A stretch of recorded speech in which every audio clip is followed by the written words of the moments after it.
Assalamualaikum warahmatullahi wabarakatuh. Berjumpa lagi dengan saya Uskuri Nikmatal Mukaromah dalam acara parenting pada hari ini. Hari ini kita akan membahas mengenai menyikapi kejenuhan anak belajar di masa pandemi COVID-19. Pendidikan anak usia dini atau sering kita sebut PAUD merupakan salah satu lembaga yang juga mendapatkan dampak dari adanya kebijakan belajar dari rumah. Proses belajar anak usia dini sejatinya yaitu belajar sambil bermain, bermain seraya belajar. Sehingga dengan adanya kebijakan ini, anak akan terbatasi karena belajar tetap harus di dalam rumah. Kebijakan pemerintah Indonesia yang merubah pembelajaran semula belajar dari sekolah diubah menjadi pembelajaran di rumah saja. Dengan adanya perubahan kebijakan di mana semula anak belajar dari sekolah, kemudian diganti dengan anak belajar di rumah saja. Ini mengakibatkan beberapa permasalahan dalam proses pembelajaran. Salah satunya yaitu anak mengalami kejenuhan. Adapun faktor-faktor yang mempengaruhi anak jenuh ketika belajar di rumah, antara lain, faktor yang pertama yaitu faktor internal. Faktor internal ini berasal dari dalam diri anak, di mana anak akan merasa bosan atau jenuh ketika belajar di rumah saja. Faktor internal ini antara lain yang pertama, anak tidak tertarik karena pembelajaran yang disampaikan oleh orang tua kurang inovatif. Yang kedua, anak menginginkan belajar itu seperti di sekolah, di mana anak belajar dan bermain bersama teman sebayanya. Dan yang ketiga, yaitu anak merasa lelah belajar, namun orang tua tetap memaksa anak untuk belajar. Faktor selanjutnya adalah faktor eksternal, di mana faktor eksternal ini adalah faktor yang berasal dari luar diri anak. Faktor ini antara lain yaitu anak merasa jenuh ketika orang tua terus memaksa atau menuntut anak agar terus belajar. Yang kedua, anak merasa tidak tertarik dengan pembelajaran yang disampaikan orang tua karena terlalu biasa atau monoton. Dan yang ketiga yaitu kondisi keluarga atau kondisi lingkungan yang tidak mendukung anak untuk belajar. Sebagai orang tua, kita juga harus memiliki strategi agar anak kita tidak jenuh dalam belajar di rumah. Antara lain yaitu yang pertama, membuat pembelajaran semenarik mungkin, sekreatif mungkin, dan juga inovatif melalui permainan. Karena sejatinya belajar anak usia dini itu yaitu dengan bermain dan bermain seraya belajar. Nah, di sini dicontohkan yaitu bermain dengan bentuk geometri. Selanjutnya, kita sebagai orang tua tidak boleh memaksa anak untuk menyelesaikan segala tugas yang telah diberikan. Di sini, kita perlu memberikan pengertian kepada anak bahwa murid yang baik itu harus mengerjakan dan memenuhi semua kewajibannya, yaitu mengerjakan PR dan juga belajar. Yang ketiga, yaitu berperilaku baik, senantiasa semangat, ceria, optimis, agar nanti anak kita menirukan sikap dan perasaan positif yang kita keluarkan. Karena kita sebagai orang tua adalah role model atau teladan yang akan ditirukan anak. Bagaimana sih cara kita untuk membangkitkan optimisme pada anak ketika belajar di rumah di masa pandemi COVID-19 ini?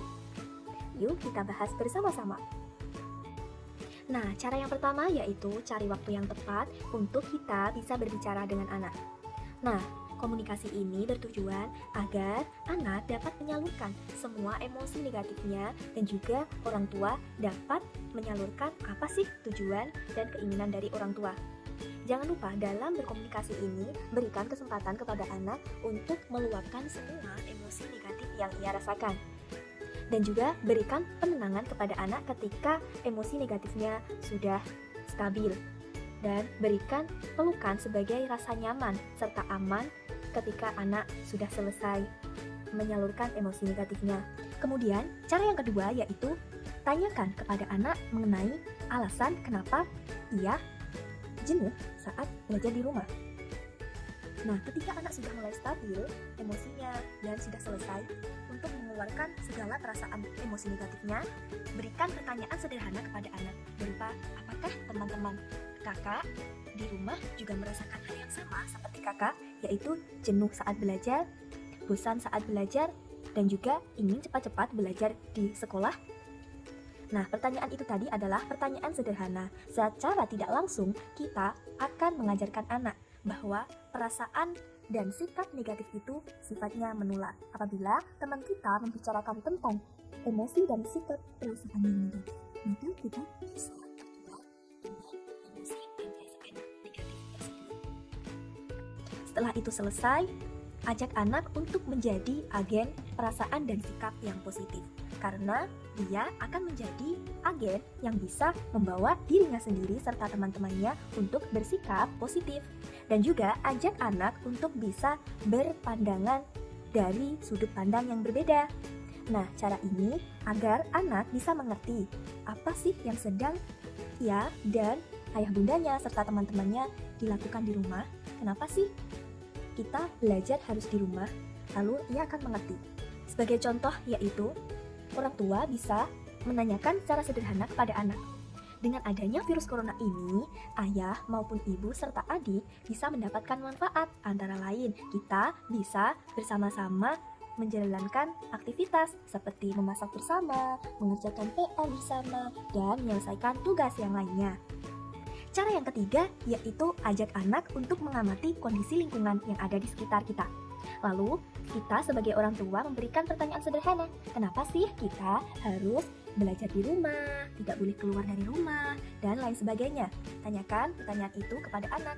Kemudian ajak anak untuk berdoa supaya negara kita cepat pulih seperti sedia kala. Dan jangan lupa berikan apresiasi kepada anak saat ia dapat menjadi agen positif bagi dirinya serta bagi teman-temannya. Nah, apresiasi ini ingat ya ayah bunda, tidak boleh berlebihan, di mana apresiasi ini bisa berupa kata-kata atau wah kamu hebat sekali. Cara yang keempat yaitu ajak anak untuk membuat suatu rencana ketika pandemi ini berakhir. Mimpi anak untuk menuliskan atau menggambarkan hal yang ingin ia lakukan ketika pandemi berakhir. Setelah selesai ajar anak untuk mengembangkan materi di kelompok mereka. Harapannya dengan permainan ini, anak akan bisa melihat rencana yang ia buat dan juga hari-harinya akan optimis kembali serta ceria kembali. Nah, ini dia adalah cara yang terakhir, yaitu membuat proyek seni sebagai penyalur emosi positif yang tepat. Di sini orang tua meminta anak untuk ikut serta aktif dalam membuat proyek seni seperti menggambar, melukis, bernyanyi, dan lain sebagainya.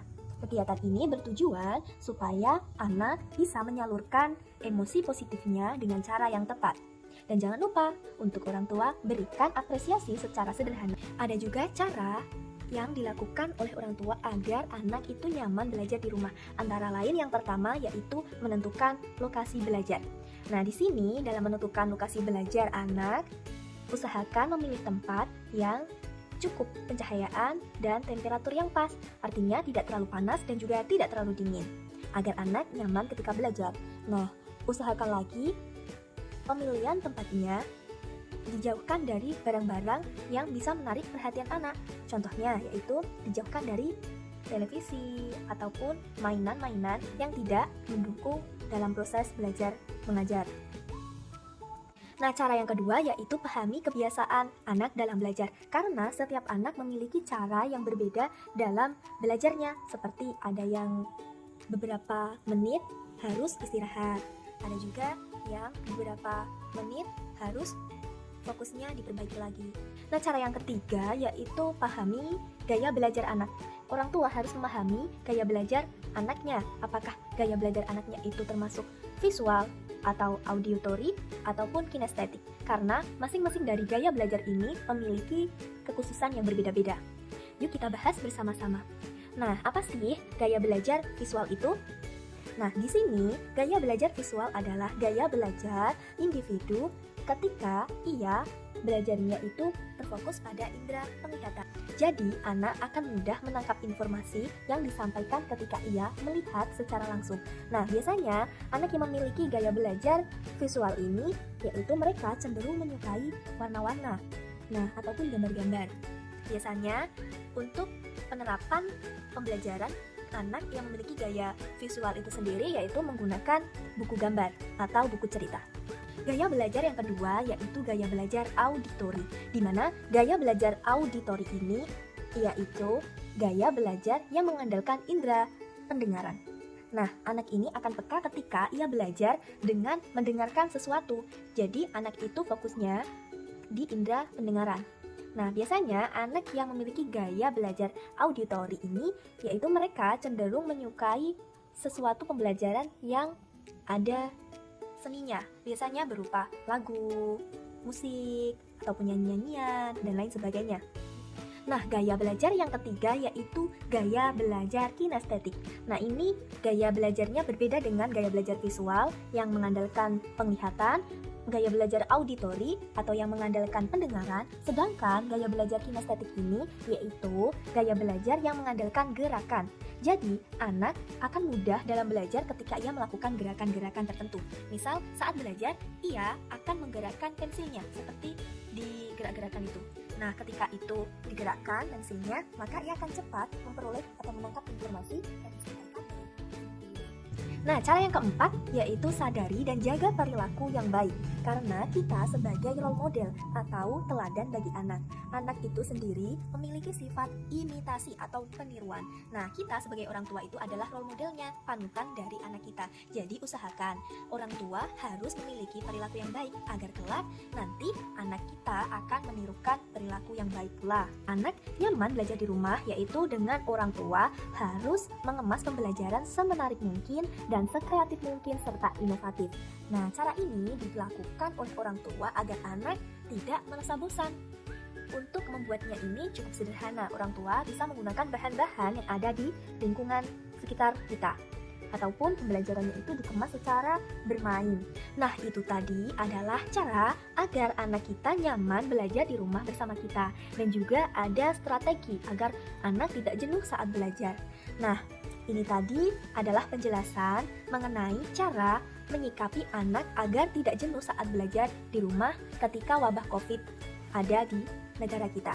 Sekian, terima kasih. Apabila ada kurang lebihnya mohon maaf. Wassalamualaikum warahmatullahi wabarakatuh.